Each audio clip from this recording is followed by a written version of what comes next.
Yo te escucho, Alexandra. Genial, excelente. Entonces, bienvenidos a todos. Esta primera reunión para la presentación del programa formativo de análisis conductual. Es un gusto poder tenerlos con nosotros en esta toda temporada que vamos a estar viendo unas clases del tema que ya les mencioné.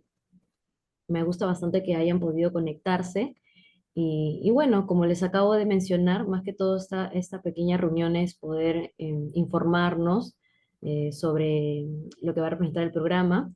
Y me presento para empezar, yo soy Alexandra Reyes, soy quien las va a acompañar a moderar todas las sesiones a partir de ahora, que sabemos empieza el próximo viernes y las supervisiones van a ser el sábado. Voy a compartir el brochure, pero igual, esta reunión también es para poder saber si tienen alguna duda sobre el programa.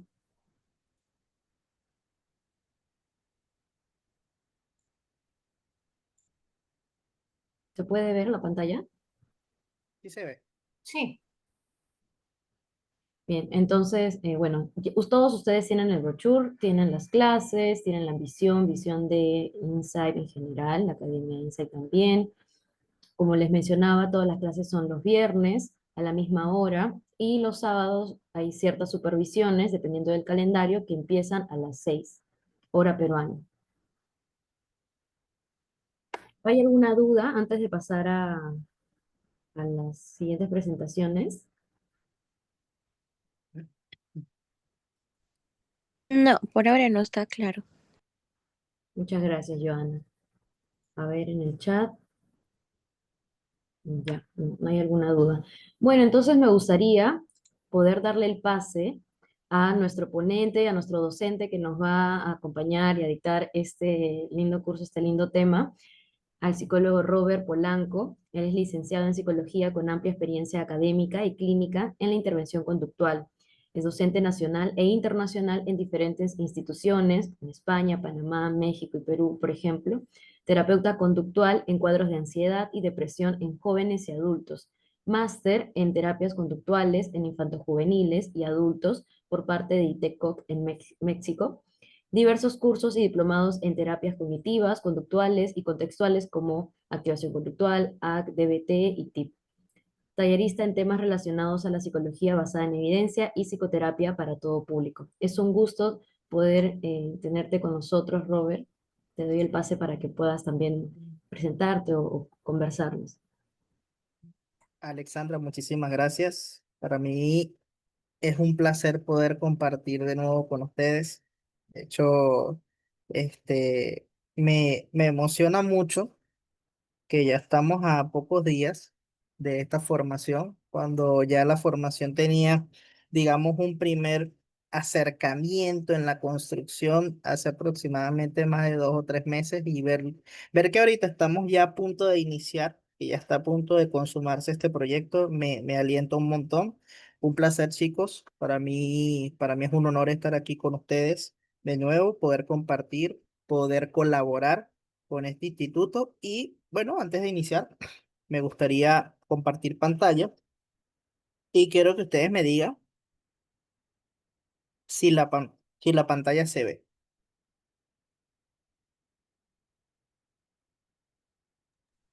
Sí se ve.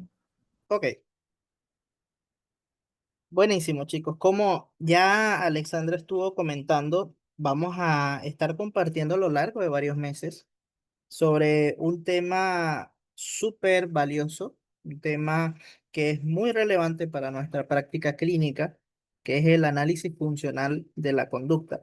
Y no solo para la clínica propiamente. El análisis funcional es una herramienta que inicialmente se produce a partir de la experimentación y que da paso, da coherencia, da fundamento a toda la organización, vamos a llamarla así, metodológica de los planteamientos conductuales o de uno de los planteamientos conductuales, porque el conductismo es muy amplio y muy variado. Y la verdad, poder intentar trasladar esto a la clínica, que es lo que más interesa, poder, digamos, pulir nuestros conocimientos, poder tener una herramienta que sea, digamos, no solo eficaz y eficiente, sino que nos genere confianza al momento de construir, digamos, hipótesis para trabajar en un caso particular, para formular propiamente un caso. Y bueno, sabemos que gran parte de nuestros comportamientos, por no decir todos, porque hay comportamientos que están más ligados a lo filogenético, son producto del aprendizaje. Y cuando estamos en la clínica, por supuesto, nos va a involucrar muchos comportamientos que son aprendidos y el hecho de saber cómo se van produciendo esos aprendizajes y a partir de allí cómo nosotros podemos realizar ciertas intervenciones para que hayan aprendizajes alternativos a los problemáticos es sumamente valioso. Vamos a estar, como les dije, a lo largo de 6 meses. Los primeros 2 meses y medio será muy teórico, teórico práctico, vamos a decirlo así, porque todos los conocimientos que se van a ir, digamos, aprendiendo sobre la base de los días van a tener sus apartados clínicos, van a tener sus ejemplos clínicos, van a tener discusiones en donde ustedes pueden preguntar, donde ustedes pueden indagar, porque por supuesto habrán referencias bibliográficas que le van a sustentar todo lo que se va a dar esta formación. Entonces, el día de hoy yo les traigo esta presentación sobre cuáles son los objetivos que vamos a tener en cuenta al momento de realizar toda esta formación para que ustedes, los que no han entrado, los que piensan entrar, se motiven un poco más acerca de, ajá, qué es el análisis y función de la conducta y qué puedo aprender para mejorar y construir una clínica, vamos a llamarlo más efectiva, más llena de confianza y sobre todo que me permita llegar a muchas más personas por la efectividad de mis intervenciones. Bien, este, lo primero que hay que tener en mente es una definición, digamos, inicial. Bien. Quiero decirles que definiciones que demos hoy, que ejemplos que demos hoy van a ser desglosados mucho más en la formación, porque claro, hay varias posiciones en cuanto a lo que se entiende por el análisis funcional de la conducta desde diferentes autores, pero considero que esta es una definición bastante interesante que me gustaría desglosar con ustedes. Fíjense que dice que el análisis funcional de la conducta se trata de un proceso de recopilar información para formular hipótesis sobre las variables antecedentes y consecuentes que controlan un comportamiento objetivo con el fin de diseñar una intervención efectiva. Fíjense que ya conocemos el fin como cualquier otro tipo de intervención, como cualquier otro tipo de instrumento o herramienta de evaluación, que es poder obtener datos para poder intervenir.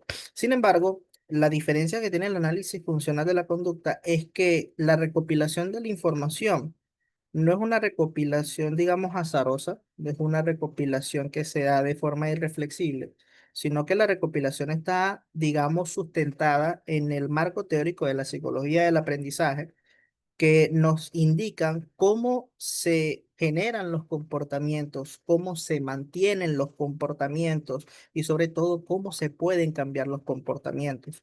Cómo hay comportamientos que son mucho más automáticos, que se generan a partir, digamos, de una emoción, o comportamientos emitidos, es decir, cosas que hacemos y que después repetimos en el tiempo, como suele pasar con el condicionamiento operante, que es a partir de principios de reforzamiento y castigo. Fíjense que contemplamos tanto lo que sucede antes de la aparición del comportamiento como lo que sucede después para poder identificar ciertos patrones que al final serían formular una hipótesis. Bien, por ejemplo, si nosotros estamos ante la presencia, vamos a decirlo así, de una persona que se encuentra en un estado depresivo y nos damos cuenta de que la persona empieza a meterse en sus redes sociales y las redes sociales le disparan la ansiedad y esa ansiedad lleva a que la persona empiece a tener pensamientos autocríticos que hacen que la ansiedad se intensifique más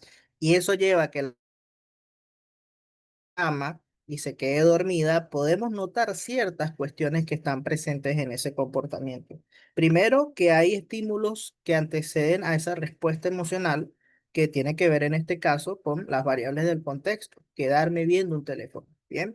Y aparte de ver el teléfono, la emoción, por supuesto, hace que, digamos, empiecen a aparecer esas respuestas verbales, esos pensamientos que son una forma de buscar una solución. Bien, podemos utilizar aquí el ejemplo de la respuesta rumiativa. Pongamos que esta persona se queda allí pensando y en todo su discurso mental, vamos a utilizar ese término ahorita, que es poco preciso, pero vamos a utilizarlo en términos prácticos, es intentar entender por qué una pareja lo dejó. Entonces, ese intento de buscar una solución o un entendimiento o una claridad de qué fue lo que sucedió, hace que la persona, cada vez que experimente una emoción parecida a partir de esa estimulación previa, empiece a buscar una forma de poder entender qué fue lo que sucedió. ¿Y qué pasa con esto? Como la persona puede encontrar a partir incluso de un extendido tiempo de pensar y pensar y pensar y puede decir, oye, yo creo que esta persona se fue por esto, ese pequeño alivio, esa pequeña sensación de claridad con la incertidumbre hace que en el futuro se vuelva a repetir ese comportamiento. Fíjense que cuando nosotros estamos en la clínica, chicos, nosotros no nos enfocamos directamente, o más que directamente, no nos enfocamos solo en el comportamiento como está sucediendo allí. Es importante, claro que sí, pero nosotros en la clínica tratamos de ver cómo esos comportamientos se pueden estar presentando en otros escenarios y bajo otras variables, porque a partir de allí es que podemos formular hipótesis. No estamos trabajando aquí para apagar pequeños fuegos, sino que estamos intentando entender el patrón para que al momento de generar intervenciones no solamente influya en esa conducta rumiativa cuando esté viendo un contenido enfocado al tema de entender qué es lo que sucedió en su relación, sino también cuando rumia, cuando está en un trabajo donde tampoco logra entender toda la información y necesita reverificar para poder solucionar esa situación. Fíjense que si bien son variables que se encuentran presentes digamos, en el control de ese comportamiento, notamos un patrón con el que nosotros podemos intervenir y podemos trabajar a través de intervención como discriminación, es decir, que la persona logre identificar cuáles son las variables que le disparan la ansiedad, cuáles son las variables que le disparan el sobrepensamiento, una conducta alternativa a la conducta de rumiar. Y, por supuesto, allí es donde empezamos a ver todos estos cambios.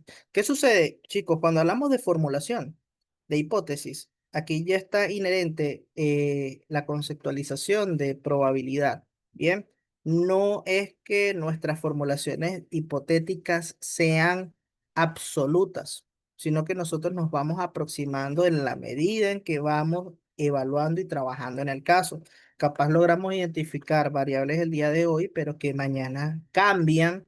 ¿Por qué? Porque el mundo es muy cambiante, el mundo es dinámico y nosotros tenemos que tenerlo allí presente. ¿Por qué? Porque al final del día, esto es una característica que incluso se encuentra, digamos, ligado a la ciencia, que es la característica de la autocorrección. Formular hipótesis no es que ya quedan allí ya. El análisis funcional de la conducta es algo que se encuentra transversal a toda la intervención. Y para poder realizar esto, obviamente necesitamos entender cómo se dan esos comportamientos. Bien, ahora, fíjense que como herramienta clínica nos ayuda primero a identificar esas relaciones existentes entre lo que hace la persona y esas variables que estuve comentando. Bien, no estamos hablando de que son cosas separadas, sino que tanto los estímulos o las variables del contexto como las conductas que las personas suelen llevar a cabo siempre se dan en interacción.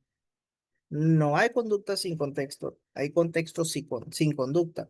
Este es un ejemplo que suelo utilizar mucho en clase. Yo ahorita, todo, digamos, mi repertorio conductual, es decir, todo lo que yo estoy haciendo en este momento, se basa en poder dar esta clase. Yo no necesito, por ejemplo, hablar con mi mamá y estar, bueno, mamá, te voy a explicar lo que es el condicionamiento clásico, salvo que ella me pregunte. Bien, puedo hablar con mi mamá de otras cosas, puedo sentarme a ver una película, puedo ir a tomarme un café con ella, pero el comportamiento de dar clases, de explicar un tema, de traer los conocimientos para intentar desglosarlos aquí, en este lugar, no aparece. Por lo tanto, este comportamiento que yo realizo siempre va a estar ligado al entorno particular en el que estoy, que en este caso es ustedes escuchándome a mí. Entonces, fíjense que el comportamiento no es algo que está en un lugar, no está en un lugar. Sí, podemos tener acciones motoras que podemos ver, pero cuando hablamos de conducta, la conducta siempre tiene que verse como un concepto interactivo, que por supuesto esto lo vamos a desarrollar mucho más en las clases, pero lo que quiero que tengan muy claro en esta situación es que no solo nos vamos a enfocar en las formas en las que aparecen los comportamientos. Por ejemplo, si estoy rumiando, si me quedo así viendo al infinito, o si lo que hago es llorar, o si lo que hago es taparme la cara. Bien, yo sé que la persona está llorando, pero ¿qué es lo que está provocando esa conducta de llorar? Bien, bueno, recordé una vivencia de la muerte de un perrito del pasado. O empezaron a venir pensamientos de que no he logrado nada en mi vida y eso me dispara la ansiedad, me dispara el malestar y empiezo a llorar. Fíjense que allí ya empezamos a interactuar con nuestro entorno. Y esto lo digo porque en la clínica uno tiene que empezar, digamos, a reajustar nuestras preguntas, ¿bien? No es simplemente, ajá, ¿qué fue lo que hiciste? No, sino, ok, cuando aparece este comportamiento, por ejemplo, el comportamiento de no sé, de empezar a autolesionarte, ¿qué es lo que estuvo sucediendo en ese momento? ¿Aparecieron pensamientos? ¿Empezaron a aparecer emociones antes de que realizaras ese comportamiento? Sí, empezaron a aparecer. Ok, ¿qué sucedió un poco antes de que empezaran a suceder esos pensamientos y emociones? ¿Estabas en un lugar particular que te activó ese malestar? ¿Tuviste una discusión? ¿Qué fue lo que sucedió allí? No, mira, tuve una discusión con mi mamá y empecé a pensar que no soy suficiente para ella y que siempre yo soy, perdónenme la expresión, una mierda. Entonces, ¿para qué yo voy a seguir viviendo? Y a partir de allí lo que hice fue autolesionarme. Ajá, ¿y qué sucedió después de autolesionar? No, empecé a sentir como una sensación de alivio y mi madre empezó a buscarme para ayudarme a curarme las heridas. Y después empecé a sentir alivio, pero luego de eso empezó la culpa. Fíjense que allí empezamos a ver una cadena de comportamientos. No son cosas que se dan aisladamente, sino que se trata de una interacción. Y nosotros tenemos que ver qué pasa antes, qué pasa después, porque eso nos provee información sobre cuáles podrían ser las intervenciones que utilizaríamos para llevar a cabo, digamos, en la clínica. ¿Bien? Si nosotros nos vamos a las intervenciones, digamos, terapias de exposición, si nos vamos a la terapia de activación conductual, si nos vamos a la terapia dialéctico-conductual, si nos vamos a intervenciones como la terapia de aceptación y compromiso, toda técnica, toda intervención, toda explicación siempre se da a partir de la relación que hay entre la conducta y el entorno. La conducta no nace del vacío ni desaparece en el vacío, sino que se da a partir de una relación con otra u otras cosas. Entonces hay que tener muy en cuenta esto para los momentos en los que nosotros vamos a ir constituyendo, construyendo las intervenciones con nuestro consultante. Bien, aquí de nuevo retomo un concepto que es bastante interesante, que es bastante particular, y es el que cuando hablamos de comportamiento, cuando hablamos de conducta, tenemos que tomar en cuenta dos condiciones. La primera condición es qué es lo que hace la persona, cuáles son las formas, qué es lo que realiza, cómo lo ejecuta. Vamos a llamarlo como sus características cualitativas, por decirlo de alguna forma. ¿Qué es lo que hace una persona, por ejemplo, cada vez que se molesta? ¿Cuáles son los comportamientos que aparecen? Grita, se va del lugar y tira la puerta, golpea, se golpea a sí mismo. ¿Qué es lo que hace la persona? Bien, las dimensiones temporales, ¿cuándo sucede eso? ¿En cuánto tiempo ocurre? La intensidad, la frecuencia, que es lo que la persona particularmente está realizando allí. Fíjense que allí nos vamos, sí, a la relación, interrelación, pero nos estamos enfocando más en cómo aparece, ¿bien? Sus características cualitativas y cuantitativas, por decirlo de alguna forma. Pero ya cuando nosotros los vamos relacionando con el entorno, podemos entender más qué es lo que está sucediendo allí. Yo puedo ver a una persona que golpea una puerta, pero ¿qué es lo que llevó a que esa persona golpeara la puerta? No lo voy a saber si no estoy en el contexto que generó esa situación, si no conozco su historia de esta persona cada vez que realiza estos comportamientos. Y aquí es cuando nos vamos a la función. La función es qué es lo que obtiene o deja de obtener o evita esta persona cada vez que realiza este comportamiento. Es decir, en el momento en que la persona lleva a cabo un comportamiento en un entorno, Lo lleva a cabo porque ese comportamiento en algún punto genera, digamos, modificaciones en nuestro entorno. Por ejemplo, esta persona cada vez que grita, las personas que están a su alrededor hacen silencio. Las personas que están alrededor le dan la razón. Las personas que están alrededor, terminan consintiendo todo lo que esta persona realiza. Entonces, esta persona también puede gritar, digamos, de impotencia, en el sentido de que empieza a sentir emociones bastante intensas y las personas que están alrededor se le acercan para intentar, digamos, aliviarlo, contenerlo, hablarle, decirle cosas para que se pueda relajar, o la persona grita porque quiere que, no sé, un familiar, por ejemplo, se aleje de él porque este familiar en algún punto de su vida lo maltrataba y ahora cada vez que se encuentra ante un escenario donde hay una amenaza, esta persona lo que hace es gritar y todos los demás se terminan yendo. Fíjense que el comportamiento es el mismo, gritar, pero la función es distinta. ¿Qué es lo que obtiene? ¿Qué es lo que evita? ¿Qué es lo que sucede? Y eso es la base de las cosas que nosotros realizamos al momento de evaluar. Porque si no entendemos la función de la conducta, sean funciones de reforzamiento, lo que hace que el comportamiento se mantenga en el tiempo o aumente la probabilidad de que se repita en el futuro, o de castigo, cuáles son los comportamientos que en el futuro puede que no se repitan por la consecuencia que está recibiendo hoy y que capaz en la clínica puede que sea necesario esos comportamientos y hay que hacer cambios en el entorno para que el entorno no castigue esos comportamientos. Por ejemplo, una persona que tiene dificultades para expresar sus límites es una persona que obviamente es un poco volátil porque vamos a decirlo así, está dentro del cuadro clínico de trastorno límite de personalidad, vamos a llamarlo así, y su entorno es un entorno que puede ser salvable en el sentido de que las personas pueden hacer caso, pero la dinámica es una dinámica de mucha autocrítica y de mucha crítica. Entonces, esta persona, cada vez que se acerca a este lugar, y empieza o quiere empezar a expresar sus emociones de una manera mucho más asertiva, empieza a recibir críticas. ¿Qué es lo que va a provocar esto? Que en el futuro esta persona no lo quiera hacer. Y si no lo quiere hacer, esto funciona como un castigo. Bien. El castigo no se trata de la visión clásica de sentido común que tenemos, ¿bien? ¿Por qué? Porque hay veces que pasa, por lo menos con los niños, que los padres dicen, no, yo castigo a mi hijo, pero sigue haciendo lo mismo, entonces no es castigo. Porque castigo como procedimiento lo que hace es que el comportamiento disminuya su frecuencia. Ese es el concepto, vamos a decirlo, técnico de castigo. Bien, entonces es importante que lo tengamos en cuenta. Aquí me adelanté, por ejemplo, quiero enfocarme en dos cosas. La persona puede hacer diferentes comportamientos y tener la misma función.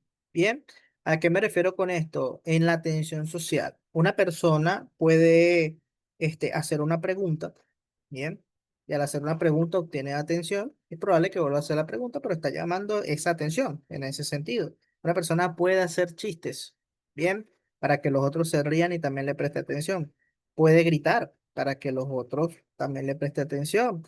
Un niño puede hacer una pataleta y la mamá le presta atención. Fíjense que hay muchas formas en las que podemos obtener lo mismo, la atención social. Y esto es bastante importante en la clínica porque hay conductas, vamos a decir que son clases funcionales en donde son distintas formas de comportamiento, pero estas formas de comportamiento obtienen la misma función. Es decir, en este caso, obtener una atención social particular.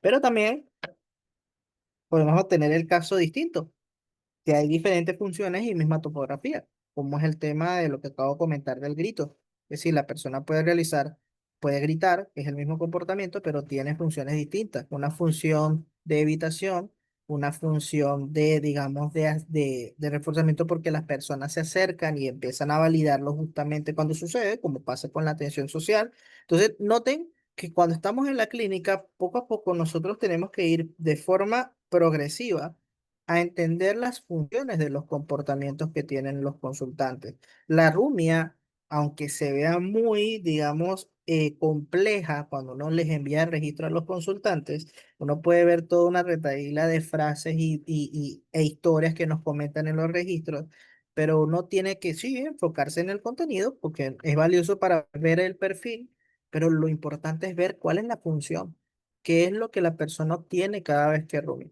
La persona se aleja de la incertidumbre, la calma un poco.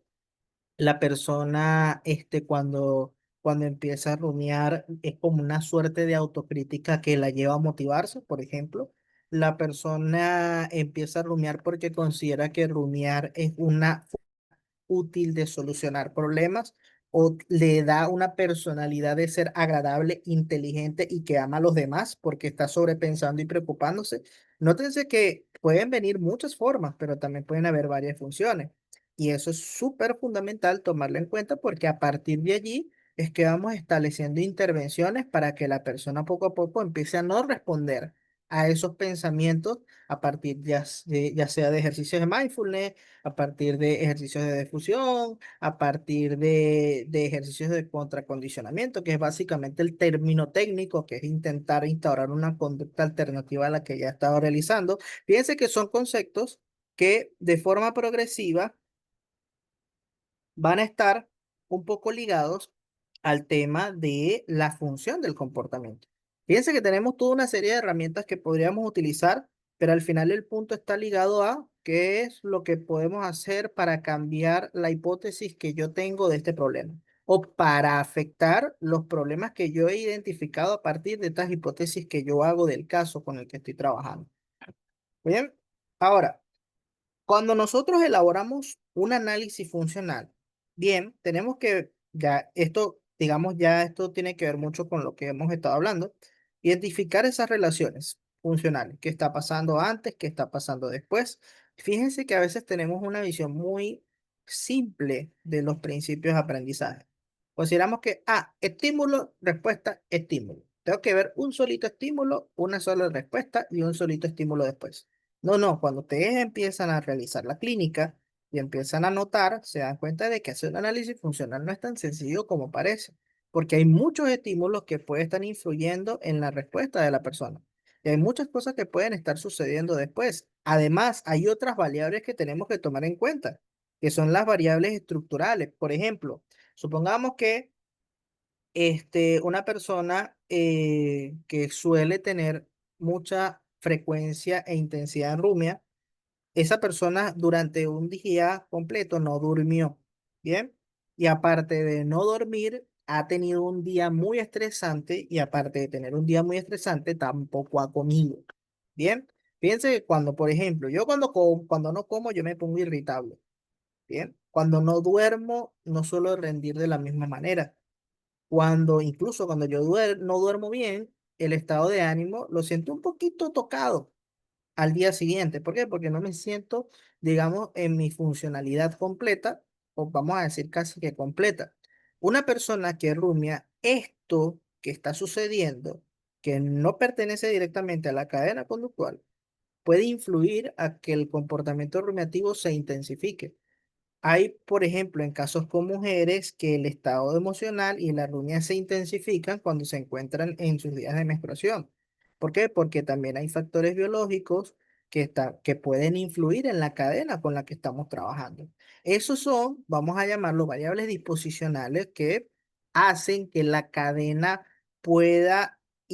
hace que la cadena pueda tener más efectividad en que se dé. Bien, terminan por modular todo. No están dentro de la cadena, pero es como que vamos a agregarle esta dosis chiquitica más para que se dé esta cadena. Bien, igual como les dije, son conocimientos que poco a poco se van a ir desgranando en la formación, particularmente en las clases de operantes motivadoras, que ya es como, vamos a ver, prácticamente sería la 1, 2, 3, 4, 5, 6, 7, octava y novena clase. Bien, que es donde se van a tratar con mayor frecuencia esto antes de o después de haber tratado los principios de aprendizaje. Bien, y por supuesto, si tenemos en cuenta todos estos componentes, vamos a poder formular la explicación. En esa formulación, nosotros podemos establecer dos tipos de explicación. Las de origen, es decir, de dónde podría haber aparecido este comportamiento, y las hipótesis de mantenimiento. Y por supuesto, describir la forma, cómo sea el comportamiento, cómo aparece, qué es lo que sucede. Ahora, las hipótesis. Nosotros podemos tener una explicación de qué es lo que está pasando antes, ¿bien? Es decir, nosotros podemos entender que el paciente suele ser autocrítico consigo mismo porque obviamente en su niñez vivió experiencias de mucha autoexigencia, experiencias en donde había invalidación, experiencias en donde todo lo que la persona realizaba no era tomado en cuenta.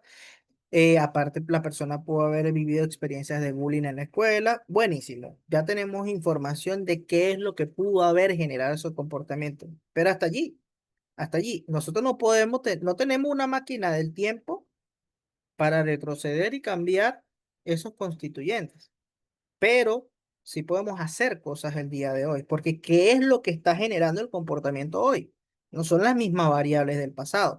Pueden pertenecer a las condiciones del pasado porque hay respuestas y estímulos que están condicionados, es decir, que se aprendieron bien y que hay que trabajar, pero en el presente. Capaz esta persona es autocrítica porque bien, cuando se encuentra, digamos, delante de las personas a su alrededor, esta persona no logra, digamos, tener una interacción adecuada por la ansiedad y después de que se va la persona, empieza a utilizar la autocrítica como una suerte o como una forma de responder a cómo sucedía en el pasado. ¿Por qué? Porque en el pasado la persona hiciera lo que hiciera, siempre respondían o siempre le decían que era inadecuado, siempre respondían que no era suficiente, siempre respondían que no iba a hacer nada. Entonces la persona en este caso, el autocriticarse como una forma de confirmar eso debido a, bien, ¿por qué las personas no se quedaron? Pues mi explicación en este momento es que yo soy inadecuado. Capaz pudo haber sido por otras cosas, pero la respuesta habitual por todos sus aprendizajes es que es inadecuado y es una forma capaz de no tolerar la incertidumbre del por qué está sucediendo lo que sucedió, por qué las personas se fueron de repente, por qué las personas le dijeron que se tenían que ir, etcétera. Entonces, fíjense que la hipótesis del mantenimiento nos permite a nosotros entender, ajá, ¿qué es lo que hace que el comportamiento se mantenga ahorita? ¿Qué es lo que obtiene con la autocrítica? ¿Qué es lo que evita con la autocrítica? ¿Qué sucedería si quitáramos la autocrítica? ¿Qué sucedería si se aumentara la autocrítica? ¿Qué sucedería si la autocrítica pudiese llevarlo a sus valores? Noten cómo podemos empezar, digamos, a tener en nuestra cabeza hipótesis para a partir de allí hacer preguntas y empezar a probar si es necesario con experimentos conductuales de qué es lo que está influyendo dentro de esa cadena. Ahora, nosotros o quise traerles unos 8 objetivos que quiero desarrollar de manera muy concreta y directa sobre el para qué de esta formación. Es decir, cuál es la relevancia que puede tener para nuestra clínica. Primero, estamos hablando de una intervención que bebe de investigaciones abundantes que han demostrado su efectividad, investigaciones abundantes que han mostrado básicamente una coherencia de conocimiento y que no se quedó en el pasado, sino que sigue evolucionando en la actualidad. Por eso, la primera clase que yo les traigo, que se va a dar el viernes 19, tiene que ver con cuáles son esos aspectos históricos y filosóficos, conceptuales del análisis de la conducta. Bien, porque si nosotros entendemos cómo fue evolucionando, ¿y cuáles son los principios de los que rigen? Nos puede dar como que un posicionamiento de, esta herramienta realmente tiene un sustento bastante interesante. Bien, tiene un sustento que tiene, vamos a decir, casi un poco más de 100 años y que se ha mantenido en el tiempo e incluso ha evolucionado. Bien, si nosotros tenemos esa profundidad conceptual, entender cómo surge y también después entender los conocimientos de base para desarrollar las intervenciones, vamos a tener, digamos, un paso hacia adelante en la forma no solo en cómo intervenimos, sino cómo entendemos los problemas, cómo entendemos la salud, por decirlo de alguna forma, y cómo entendemos nuestro mundo. Bien, ¿qué pasa? Hay personas que terminan por irse más hacia el área de filosofía, que se pueden ir hacia el conductismo radical para entender las bases filosóficas.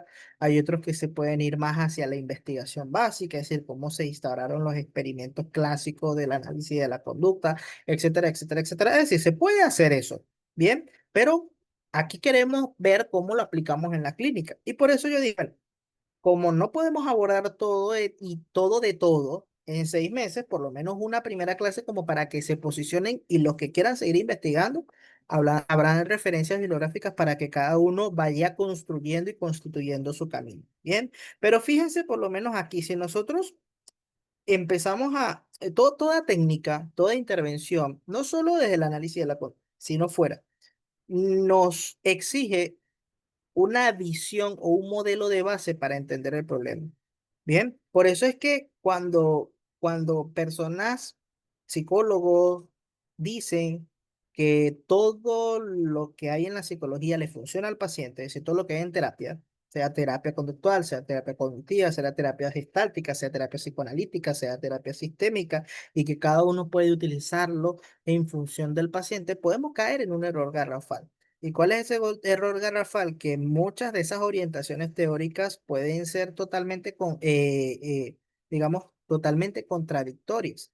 Bien, por ejemplo, en el análisis de la conducta tenemos como base filosófica el conductismo radical y la explicación que intentamos entender que intentamos dar de los problemas a partir de la interacción entre el individuo y su entorno, cómo la persona se relaciona con su entorno, cuáles son las variables de control. Pero supóngase que yo vengo y empiezo a decir que la persona está así porque tiene conflictos inconscientes. Y la semana siguiente hablo de reforzamiento y la otra semana hablo de autorrealización. Son teorías que son mutuamente excluyentes y no nos permite tener coherencia al momento de intervenir. Si yo soy un terapeuta conductual, yo tengo que entender el comportamiento a partir de la interacción. ¿Por qué? Porque tengo que saber cuáles son esas conductas que hacen que se mantenga en el tiempo el problema. Bien, por ejemplo, en la ansiedad generalizada tengo que ver qué es lo que lleva a que la persona tenga una alta intolerancia a la incertidumbre, qué es lo que lo lleva a la preocupación excesiva, qué es lo que esos comportamientos están basados o están llevándolo al camino de qué está evitando, qué está obteniendo, qué está sucediendo allí. Con esto no hay que caer en el error de que, y esto se ve más en el objetivo final, de que nosotros tenemos que literalmente excluir todos los demás modelos científicos, por ejemplo, el modelo biológico, el modelo de las ciencias cognitivas. No, no, no, no. Se trata de que como terapeuta conductual yo sé cuál es mi límite y también yo sé cuál es mi alcance. Si yo sé que hay un problema que se puede ver como parte de la interacción, pero identifico que hay un problema biológico de base, sabemos que hay un trabajo multidisciplinar que se tiene que hacer. Y en ese sentido, hay que trabajar de forma multidisciplinaria.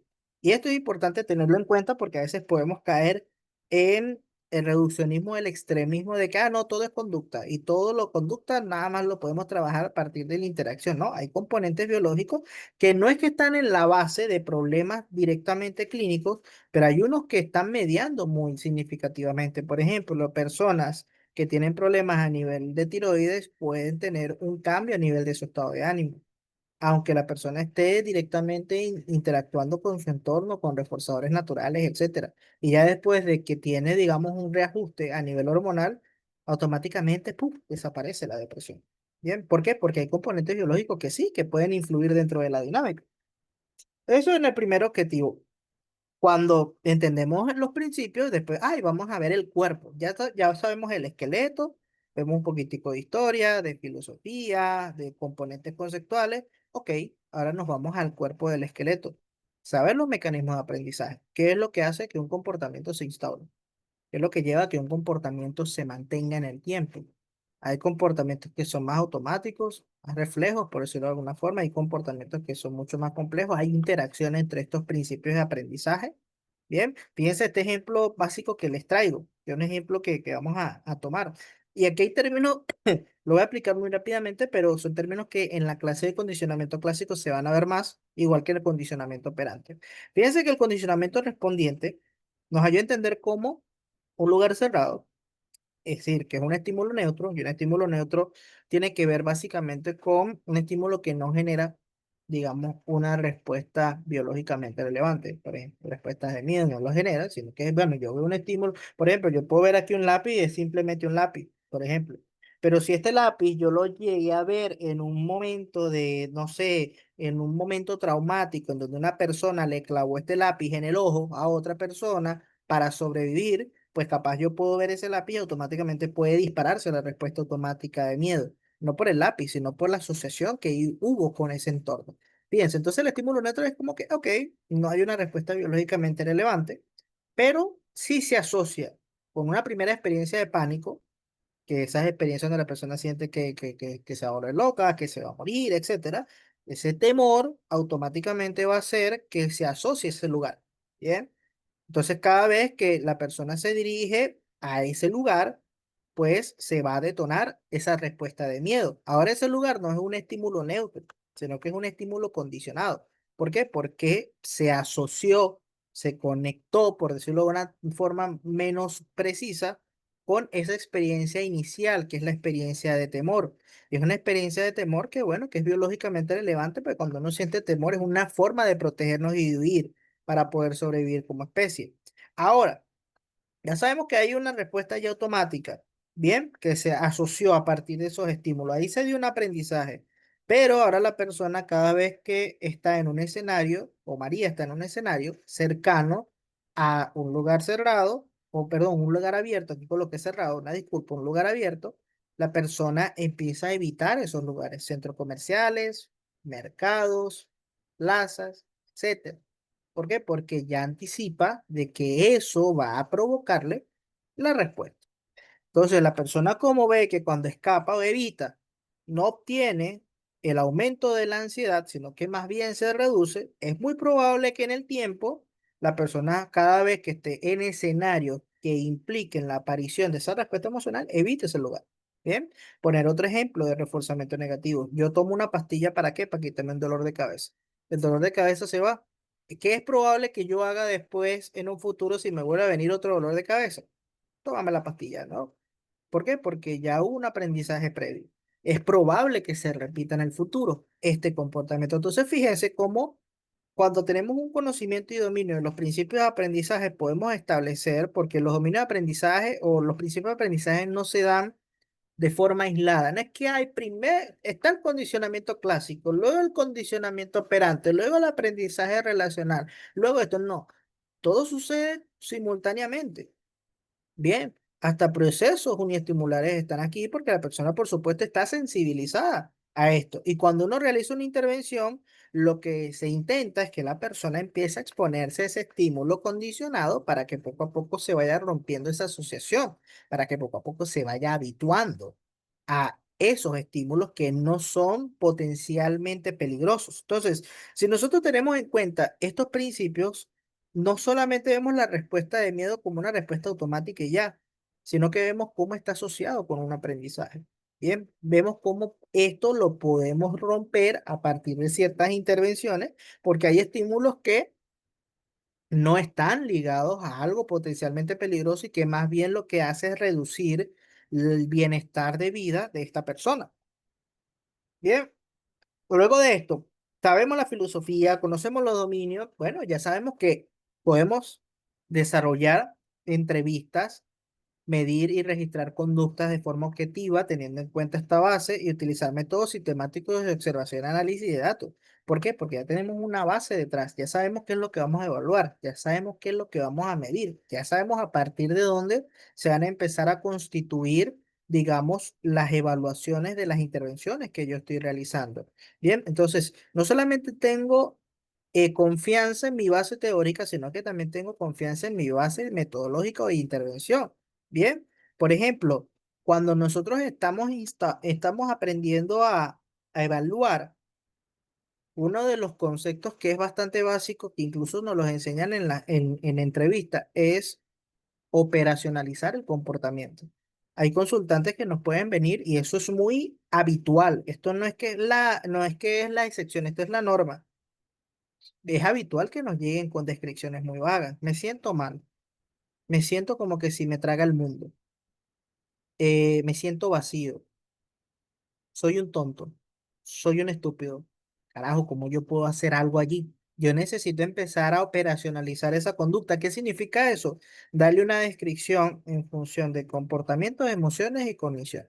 ¿Qué es lo que aparece allí? Los típicos tres sistemas de respuesta. ¿Para qué? Ok, ya yo sé cómo está apareciendo esto y a partir de allí empiezo a relacionar qué es lo que apareció después, qué fue lo que detonó esto, qué fue lo que hace que se mantengan estos comportamientos en el momento. Fíjense este ejemplo. eh, Te enseñaremos a operacionalizar esta conducta, por ejemplo, es portarse mal, gritar, tirar objetos o negarse a hacer la tarea cuando estamos hablando de que su hijo se porta mal todo el día.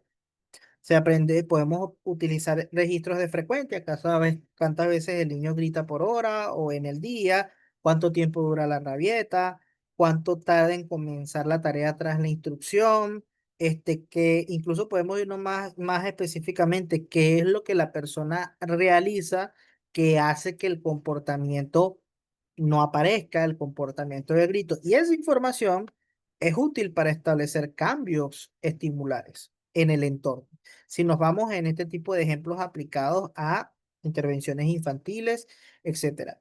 La evaluación y la medición, igual como en otras intervenciones, lo que intenta es cómo podemos pasar de una línea base de los objetivos que estamos trabajando hacia la parte final de la intervención y cómo esos objetivos se van a ir alcanzando a lo largo del tiempo. Bien, ¿por qué? Porque nosotros podemos sentarnos a hablar y hacer intervenciones, pero ¿cómo yo puedo o cómo se puede justificar el cambio? Bueno, podemos desarrollar líneas base, intervenciones que nos permitan nosotros registrar cómo esos comportamientos van, digamos, descendiendo en el tiempo o cómo otros comportamientos que no estaban van empezando a aumentar en el tiempo. ¿Ok? Ya después de aquí tenemos esta información, empezamos a dar la recogida de la información y establecer relaciones funcionales. Relaciones funcionales es cómo esta cadena lleva a que este comportamiento aparezca y se mantenga en el tiempo. ¿Cómo funciona este comportamiento? ¿Qué función tiene? Por ejemplo, un adolescente en terapia insulta al terapeuta cada vez que se habla de un tema doloroso. Bien, podemos utilizar términos de otros escenarios como que la persona tiene resistencia, que la persona tiene una mala actitud, que es negativista, desafiante, que si bien son términos, no nos permite entender qué es lo que está pasando allí. Podemos describir conducta, pero al final, ¿qué es lo que está sucediendo? ¿Cómo esto se está relacionando? Si tú te formas en esto, que es el análisis funcional, vas a ver qué es lo que está provocando la aparición de ese comportamiento y cómo ese comportamiento se mantiene en el tiempo para empezar a hacer reajustes, ¿bien? En esta conducta.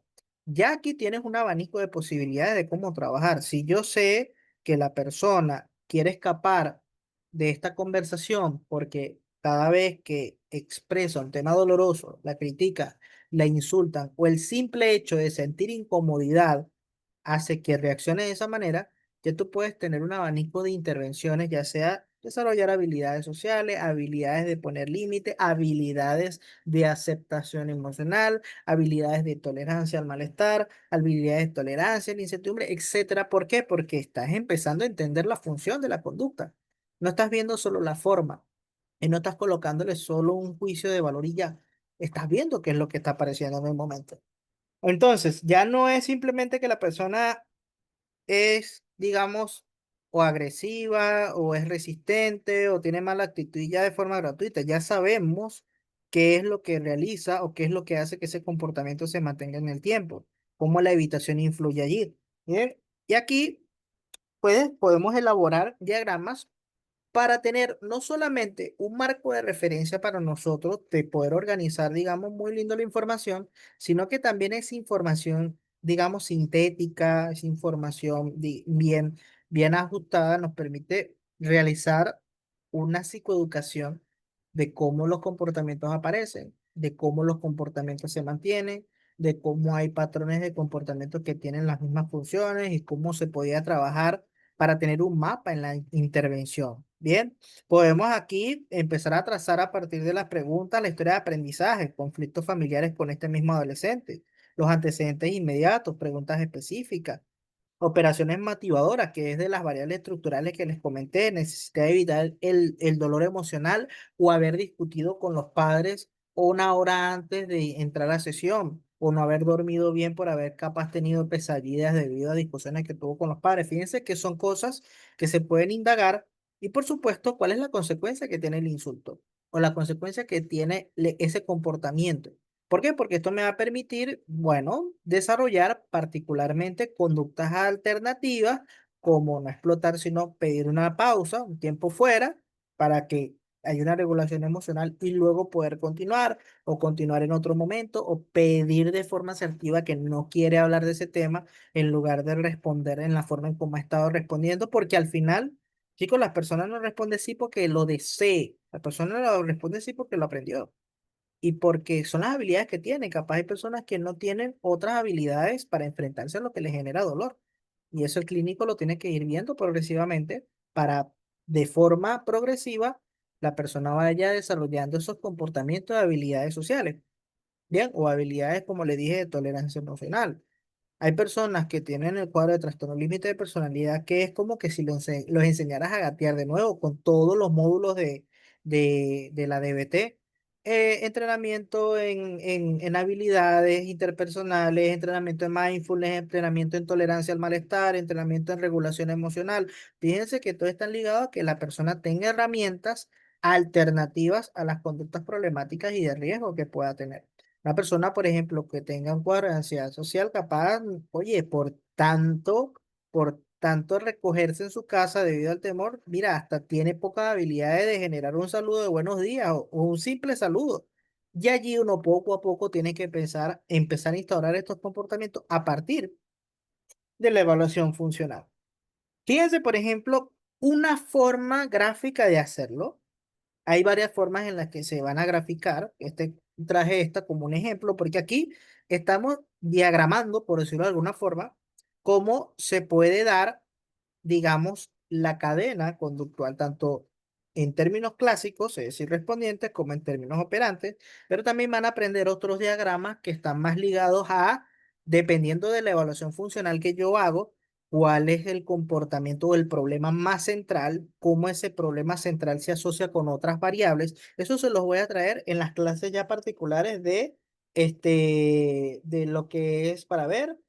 Entrevistas no. Componente de construcción de diagramas analíticos, que ya eso quedaría para enero, que estamos en la parte mucho más práctica en ese sentido. Ya en ese momento ya tendrían los conocimientos de los principios de aprendizaje y cómo irlos organizando.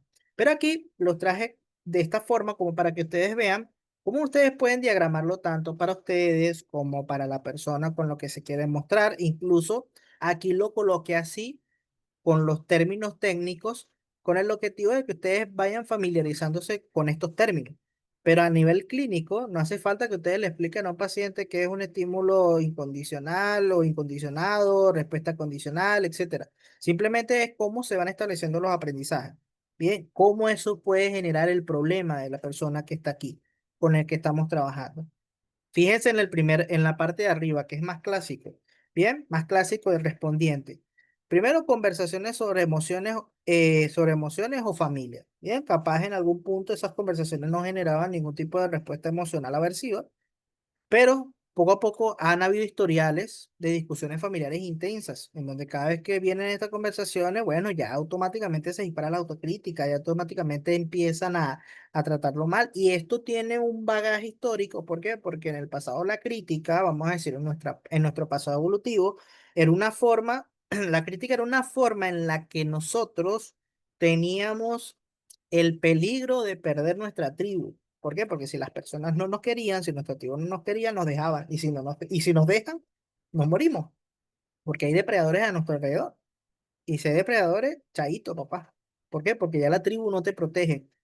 Aquí esto influye. Hay investigaciones, digamos, del trastorno de ansiedad social o la ansiedad social propiamente, más hacia ligues, digamos, antropológicos que intentan explicar esto. Pero no me quiero ir por allá, sino quiero que vean que ya eso es incondicional, es biológicamente relevante. Pero ahora, cada vez que una persona le pregunta cosas que involucren emociones, que involucren intimidad, automáticamente la persona, ¡pum!, reacciona con la misma respuesta. ¿Cuál? El estímulo incondicional, la respuesta incondicional es malestar emocional intenso, ansiedad, sensación de amenaza. Bien. Y ya la respuesta condicionada con este estímulo también es muy parecida a cuando aparece el estímulo incondicionado. Bien. Pero ¿qué sucede? Esa respuesta emocional aparece allí, que hace que se mantenga en el tiempo. Pues eso termina convirtiéndose en una señal para que la persona realice el comportamiento. Como que si empieza a aparecer este malestar y me hacen la pregunta, esto es una señal que me indica que realice este comportamiento para obtener la respuesta o la consecuencia de que no me pregunten nada. ¿Bien? ¿Por qué? Porque ya lo ha hecho en el pasado. Y esto no es que la persona lo está pensando, si hago esto, entonces esta persona me va a dejar de decir cosas. No, esto es algo que es aprendido. Esa respuesta condicional y ese estímulo condicionado Sí, condicionado y respuesta condicional se convierte en un estímulo discriminativo. En el condicionamiento operante, los estímulos que anteceden, o uno de los estímulos, formas de estímulos que anteceden, son estímulos que me indican la aparición de que un reforzador aparezca o no aparezca. Bien, en este caso, si el terapeuta me pregunta cosas y si viene el malestar intenso, entonces eso me señaliza de que posiblemente yo puedo realizar este comportamiento. Insultar al terapeuta. ¿Para qué? Para que el terapeuta se disculpe y no siga con la conversación. Bien, un ejemplo más, digamos, cotidiano. Supongamos que yo estoy en el bachillerato. Del bachillerato después en la tarde quiero salir a jugar, no sé, béisbol con mis amigos o fútbol con mis amigos. Cada vez que yo le pido permiso a mi mamá para salir y está presente mi papá, mi mamá me da permiso. Bien, pero me di cuenta que cada vez que mi papá no está y yo le pido permiso a mi mamá no me da permiso. Cuando mi papá está, mi papá se convierte en un estímulo discriminativo. ¿Por qué? Porque en el pasado, en mi historia de aprendizaje, cada vez que yo le he pedido permiso a mi mamá y mi papá ha estado allí, siempre me ha dado permiso. Bien, entonces es posible y es probable que me dé permiso. Pero si no está mi papá, ni siquiera yo me molesto en preguntarle a mi mamá. Cuando no está la posible aparición en este caso, cuando no está la posible aparición del reforzador, es estímulo delta. Es decir, si está el estímulo delta, en este caso que mi papá no esté, entonces yo no le voy a pedir permiso a mi mamá. Pero capaz está mi papá, pero yo reprobé 5 materias, eso se convierte también en estímulo que me dice, papito, usted no va para el baile, usted se queda aquí. ¿Por qué? Porque es parte de mi historia de aprendizaje. Entonces, fíjense cómo las variables del entorno pueden influir en la realización de ciertos comportamientos. Bien, por ejemplo, las variables disposicionales, aquí alta sensibilidad, rechazo por toda esa historia de aprendizaje, déficit en las habilidades de regulación, baja tolerancia a la frustración, historia de reforzamiento, estresores actuales, haber discutido con los padres lo que lo lleva a estar sensible en el momento y estilo del terapeuta que puede ser muy directo y que hace que se asocie esos aprendizajes. Fíjense cómo aquí este comportamiento de gritarle al terapeuta ya no es simplemente un grito. Ya sabemos qué elementos pudieron estar influyendo antes del comportamiento, no solo antes inmediatamente allí, sino antes de variables distales, es decir, qué ha pasado en la historia de aprendizaje de esta persona, sino también qué es lo que hacemos después. Bien, y esto es sumamente importante, esto es sumamente relevante porque al final, chicos, miren cómo esto nos provee bastante información para poder realizar intervenciones particulares con nuestros consultantes.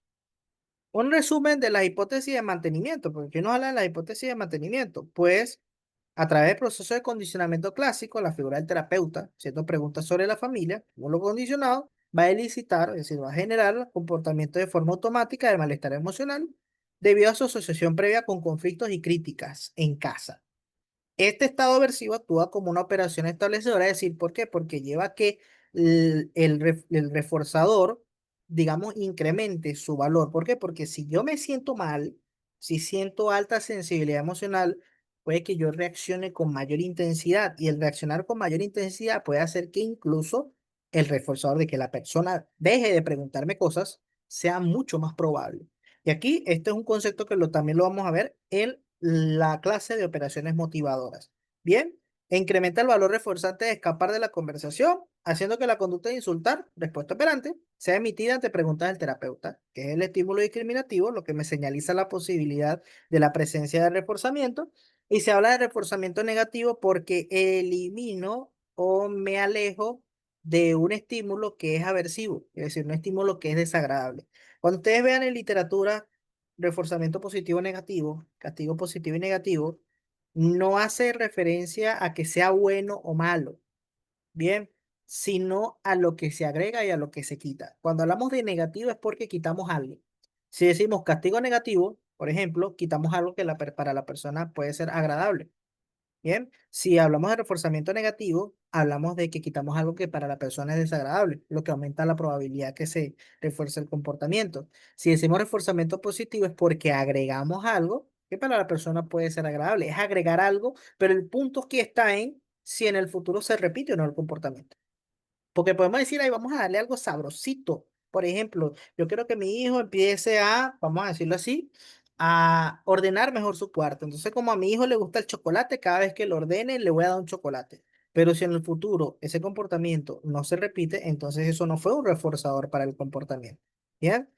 Entonces, es muy importante tenerlo en cuenta porque a veces podemos realizar intervenciones de forma irreflexible o intervenciones de manera deliberada sin tener en cuenta la función. ¿Cuáles son el comportamiento que probablemente puede ser reforzante en este caso con el que yo estoy trabajando?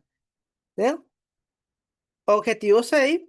Teniendo en cuenta toda la información, podemos formular el caso, tratar con intervenciones efectivas que involucren reforzamiento, extinción, moldeamiento, control de estímulos, terapias de exposición, todas las terapias basadas en evidencia que estén basadas en aprendizaje. Fíjense que podemos utilizar todo ese abanico porque la información se deriva directamente del análisis funcional. Bien, no nace de la nada, no es porque queremos trabajar en esto, es porque el análisis funcional me lo ha mostrado. En el adolescente podemos usar un procedimiento de moldeamiento. Reforzamos cualquier forma de expresión de incomodidad que no sea un insulto, un gesto, un prefiero no hablar de esto y luego aproximaciones sucesivas hasta una verbalización clara y asertiva. Paralelamente trabajarías en crear un ambiente terapéutico donde hablar del tema sea menos aversivo. Fíjense que lo primero habla directamente de habilidades sociales, que poco a poco se van instaurando. Aquí podemos agregar otras intervenciones, como habilidades de regulación emocional, otras intervenciones. Bien, entonces tengan en cuenta cómo vamos de un objetivo a otro llenando más este mapita que les quise traer el día de hoy. Y por supuesto, podemos integrarlo con todas las intervenciones basadas en evidencia, porque gran parte de ellas, por no decir todas, tienen su base en el análisis funcional, en los principios de aprendizaje. Por ejemplo, este ejecutivo. En un análisis de edad podrías descubrir que el trabajo excesivo, más que ser naturalmente reforzante, encuentras que es también una forma de evitación experiencial. No es lo que socialmente la gente dice del trabajo excesivo, de que, llama su trabajo, no, capaz la persona evita quedarse solo consigo mismo, porque se siente inadecuado, o porque tiene problemas en su matrimonio, o porque cada vez que deja de hacer actividades empieza a pensar de que no es lo suficientemente bueno. La intervención ya no se limita a gestionar su agenda, sino ayuda a aceptar esos pensamientos y emociones de inadecuación sin luchar contra ellos y a comprometerse a actuar según sus valores profundos. Ser un padre presente, tener salud, incluso si los pensamientos le gritan que tiene que seguir trabajando para ser validado. Fíjense que aquí ya no estamos viendo formas, estamos viendo funciones. Para una sociedad sumamente productiva, el poder trabajar en exceso es valorado. Bien, entonces si nosotros tenemos esos principios y esos valores, podemos decir, entonces esta persona es sumamente interesante o esta persona es responsable porque hace las actividades siempre antes. Esta persona es súper planificadísima. ¿Qué está pasando atrás? Si la persona viene a consulta no es porque, le fascine realizar todo esto.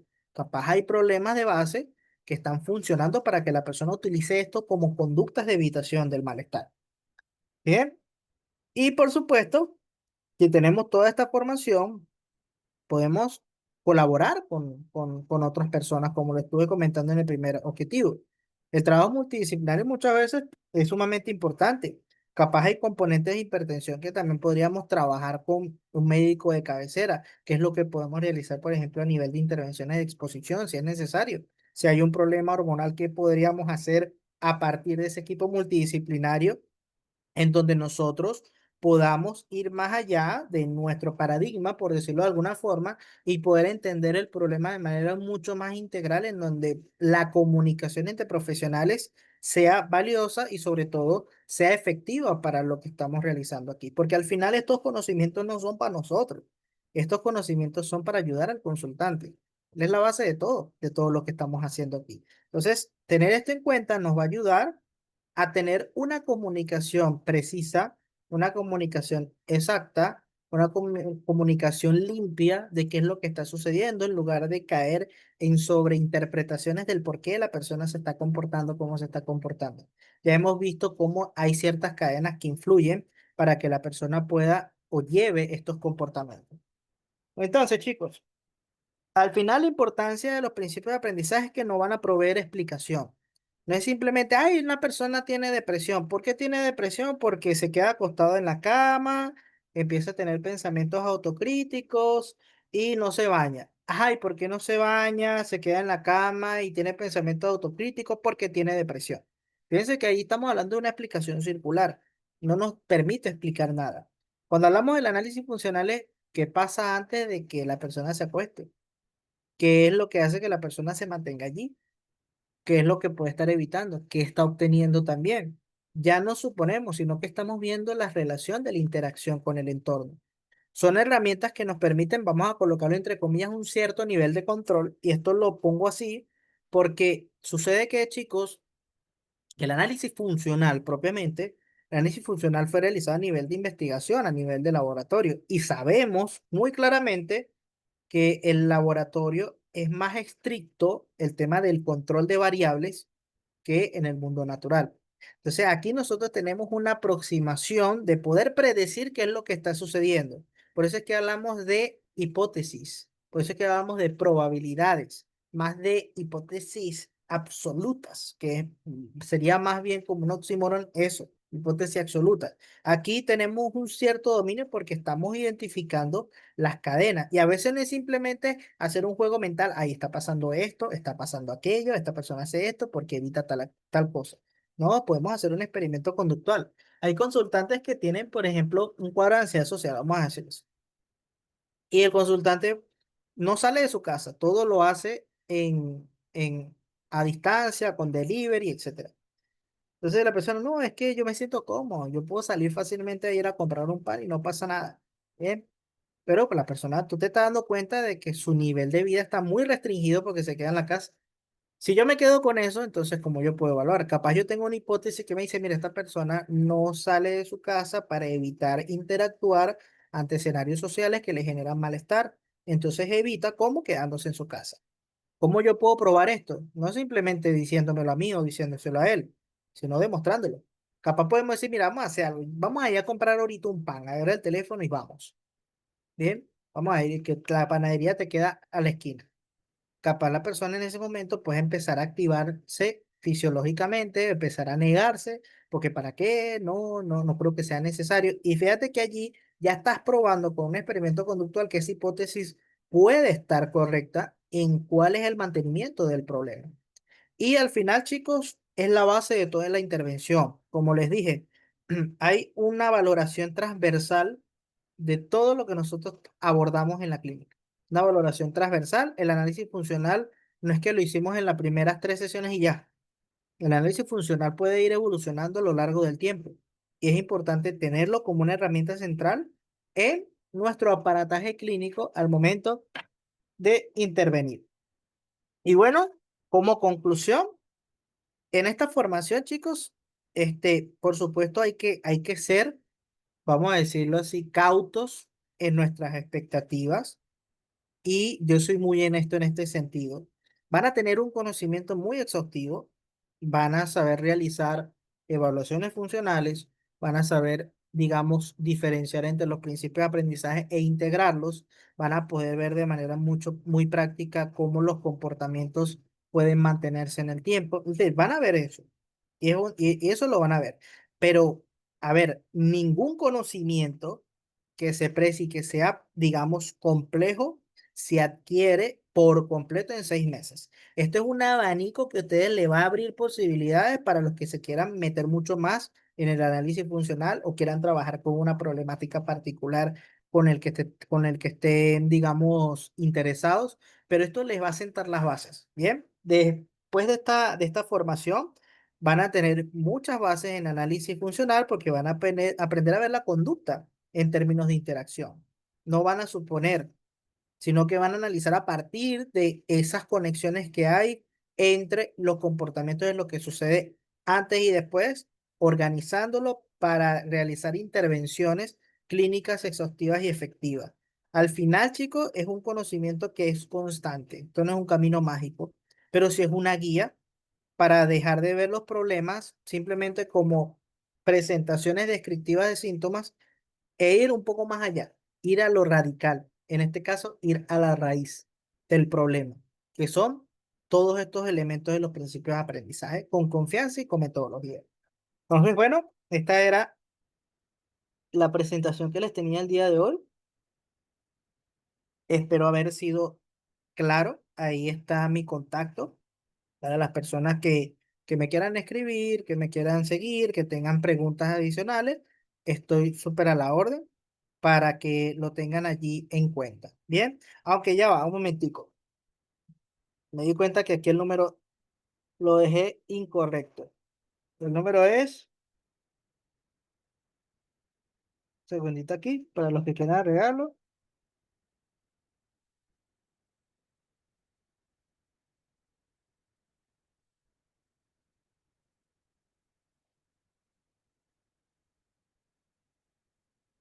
Bien, entonces estoy a la orden, chicos.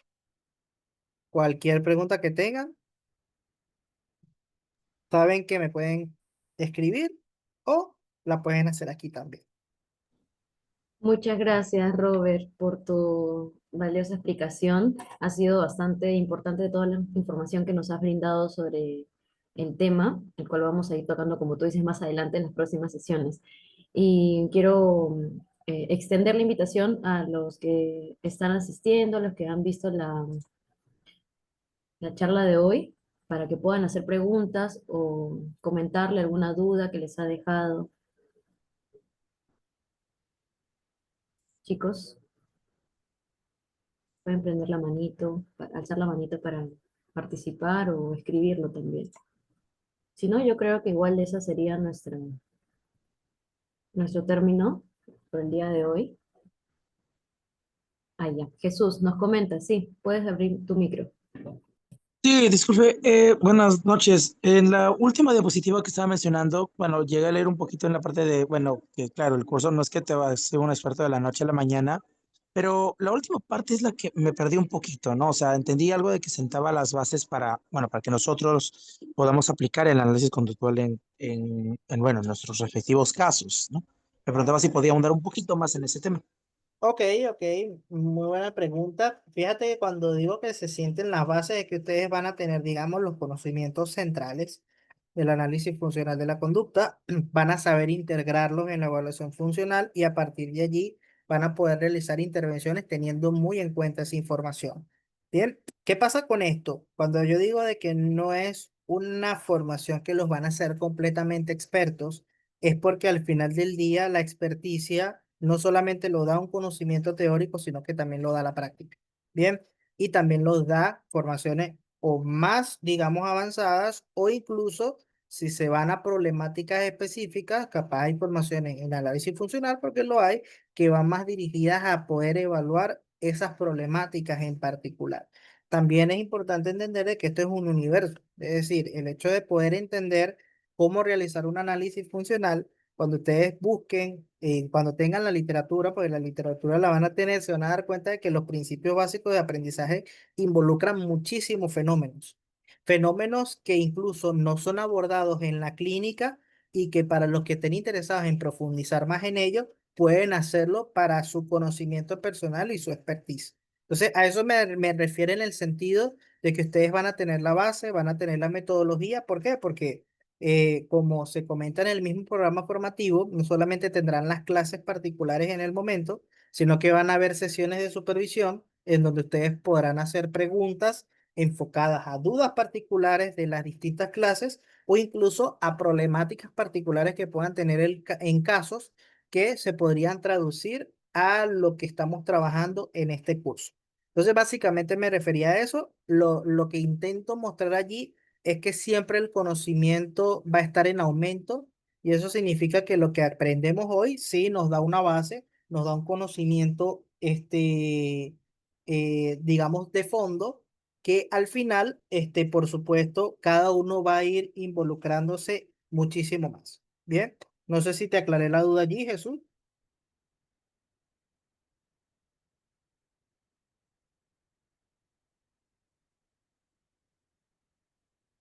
Bueno, esperemos si le Yo, haya dejado yo en creo que sí. claro su respuesta. Creo que ha sido clara la respuesta también. Gracias. Joana, gracias Jesús, sobre tu pedido de la información de los pagos, todo ello está en el brochure. La enviamos al grupo de WhatsApp, que es donde me imagino que estás, porque por ahí hemos enviado ese link. Si no, igual nos escribes a los que estamos ahí organizando el grupo y te lo volvemos a enviar al grupo sin ningún problema para que veas el tema del pago. Y después Leonardo también tiene una duda, pregunta si recomendarías este curso para aquellos que quieran dedicarse a psicología forense. Mira, este curso es transversal a todos, a todas las psicologías. ¿Por qué?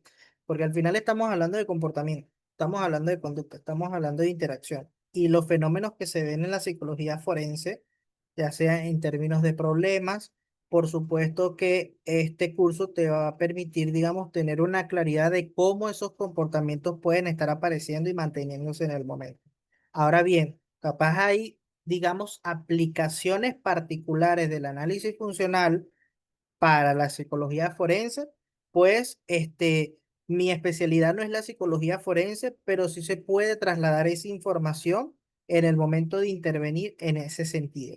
Bien, este es un curso, digamos, que les permite a ustedes tener la base de los principios de aprendizaje, la base de cómo realizar un análisis funcional y, por supuesto, en algún punto, cómo esto podríamos trasladarlo, digamos, para abordar ansiedad, para abordar trastornos depresivos, para abordar trastornos alimenticios, incluso para entender un poco más la visión funcional en cuadros de psicosis, etcétera. Fíjense que es transversal a las problemáticas, pero obviamente cada problemática puede tener sus diferencias en la forma de, digamos, abordar y en la forma de evaluar sus problemas.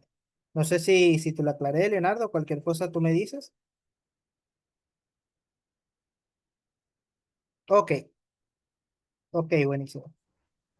Bueno, entonces, viendo que no hay más dudas, quisiera pedirles a todos que podamos prender las cámaras para poder tomarnos una fotito de hoy que ha sido nuestra presentación del programa formativo. Gracias, Jesús. ¿Quién más se anima, por favor, para tomar la fotito? A ver, voy a poner aquí.